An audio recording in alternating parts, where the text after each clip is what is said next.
When you go to compete nationally for Miss America, I know this is probably a cookie cutter question that you've answered a lot in your time, but tell us about the pressure that must exist for a small town Alabama girl to now be. I imagine you were probably what? Was it Vegas that you went to?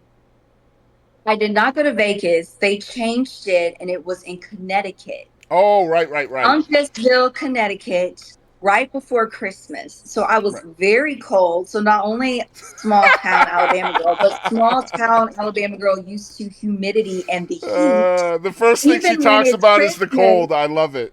yes, even when it's Christmas, it's only sometimes like 75 here, 70s. Mm-hmm.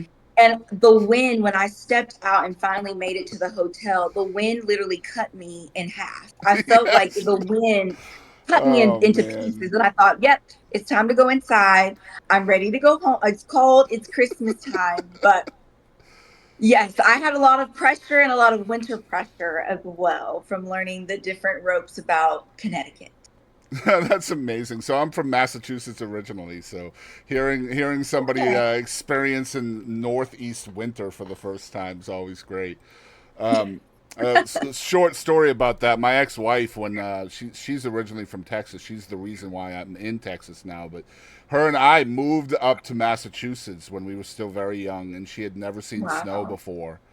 And so the first snowstorm, it was due to snow like 6 hours. We were supposed to get like 18 inches, right? So like an hour and a half into this storm, she's just out playing in it and shoveling the driveway and all this stuff. And by the end of the storm, she was ready to move anywhere because like every time she would shovel the driveway, the plow would come along and just move all the snow back into the driveway. It was just so much fun watching that from the window.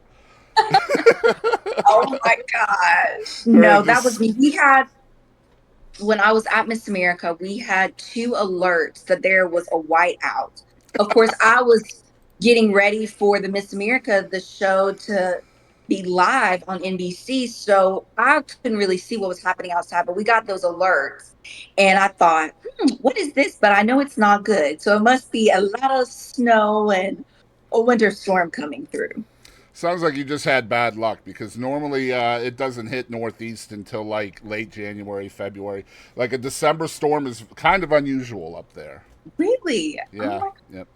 I remember one year we had an April Fool's storm where we had like 36 inches of snow on April 1st. Yeah. that was fun, I'm sure. Oh, it was a blast. Mother Nature likes to remind you, right? Like even here in the South, like you're used to, like when summer is over, you're like, oh, finally summer is over, and then Mother Nature will just sneak in another 8 days of summer, through the door without you expecting it. It's always that way, no matter which extreme you're at. Yes. So tell us, try to tell us the best story that you have from your time competing for Miss America. Oh my goodness, there's so many. I know we kind of got a little sidetracked about pressure when I got into the snowstorm bit, but honestly, I think getting to be on national TV is one of the best stories that I can tell and remember at the moment since it's been a couple of years. Of course, you always have the memories of the little things about the wonderful pancakes that I would have with the other Miss America contestants every morning because they had a buffet in the hotel and that's where they were feeding us a buffet. So we were going there for breakfast, for lunch. I think the only reason we didn't go for dinner is because it was time for us to compete. At that time, we were always stuffed anyway. But I'll never forget, like, all of us trying to help each other make these wonderful, like, pumpkin pancakes. Mm. And still to this day, I always say, I want to have those pumpkin pancakes again. That's always a fun memory. And just going to Miss America and getting to be on national television, you do have that quick couple of seconds where you get to be on national television to introduce yourselves. But the year I competed, they were going to introduce the top 15 who were going to be in the top 15 one more time. But it was only going to be the top seven that were going to actually get to compete and we're going to get a score that was going to carry over Right. from competition week. And so I was able and the lucky one to actually make it into the top seven. And I remember I was the last one called right after commercial at NBC. And I was backstage. There was Mario, who was one of the hosts. And that was always a blast getting to go out and be on stage and think, wow, all the people from Alabama who are back home around their Christmas tree and their Christmas decorations are watching me right now. And I hope that I'm making them proud. And I also remember I just have a host of stories because I have so many memories, but another story or something fun. I got to actually do what I like to call a mini TED Talk, which was a new phase of competition Mm-hmm. that really replaced the swimsuit competition. And so that gave us a time to actually talk about our community service initiative, which mine is dealing with psoriasis and psoriatic arthritis. And I was so nervous because if you went over time, they would ding you. And I think they dinged someone right, of course, before I went out there. And I thought, oh my gosh, that's going to happen to me. But at that moment, I really felt so empowered. That's a term we use all the time in the Miss Miracle organization.